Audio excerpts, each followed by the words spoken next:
নমস্কার, কলকাতা টিভি ডিজিটালে আপনাদের স্বাগত। আমি রমিত বন্দ্যোপাধ্যায়। বছরের শুরুতে স্বাস্থ্যের খুব ভালো ভালো খবর দিতে ইচ্ছা করে, তবে আজ যে ঘটনার কথা বলবো অত্যন্ত সাধারণ একটি ঘটনা, তবে ভালো ঘটনা, সুন্দর ঘটনা, গ্রহণযোগ্যতার ঘটনা।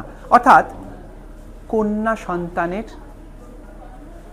প্রথম দিন, বছরের প্রথম দিন 1 জানুয়ারি জন্ম নেওয়া কন্যা সন্তান, সেই কন্যা সন্তানের গ্রহণযোগ্যতার ঘটনার কথাই বলবো। কলকাতার এক বেসরকারি হাসপাতালে জন্ম নেয় এক ফুটফুটে কন্যা সন্তান। হ্যাঁ, মা, পরিবার সবাই আপ্লুত। আজ কেন এই গল্পটা বলছি, কেন এই ঘটনাটা বলছি? আজও কিন্তু সমাজে বহু জায়গায় রয়েছে, বহু মানুষ রয়েছে যেখানে সন্তান এলে তা পুত্র সন্তান না কন্যা সন্তান তা নিয়ে বিভিন্ন জল্পনা কল্পনা হয়। তবে এই পরিবার কিন্তু এই কন্যা সন্তান নিয়ে আপ্লুত তারা। আবারও বলছি, কন্যা সন্তান কিন্তু বড্ড আদরের।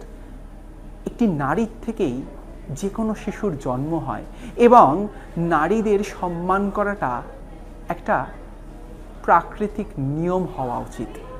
আর এই যে ঘটনার কথা বলছি, অর্থাৎ যেই চিকিৎসক অস্ত্রোপচার করে মায়ের, সেই চিকিৎসক নিজেও কিন্তু একজন নারী। সমস্তটা মিলিয়ে আমার যে ছোট্ট আবেদন, অর্থাৎ মানুষ যেন কন্যা সন্তানদের গ্রহণযোগ্যতা বাড়ায়। অর্থাৎ সমাজ অনেকটাই এগিয়ে এসেছে, অনেকটাই উন্নত হয়েছে, তবে আর একটুও বাকি।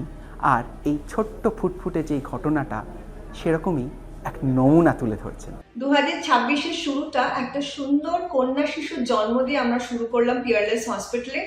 আমার কাছে দৈনন্দিন জীবনে আমরা তো অনেক অপারেশনই করে থাকি, এই বিপিটি সিজারের দ্বারাই হলো।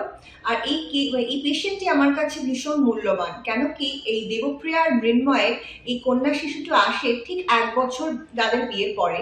এবং দেবপ্রিয়াকে আমি এর আগে একটি বড় চকলেট সিস্টের জন্য মাইক্রোসার্জারি করে তার চকলেট সিস্টটা ঠিক করি।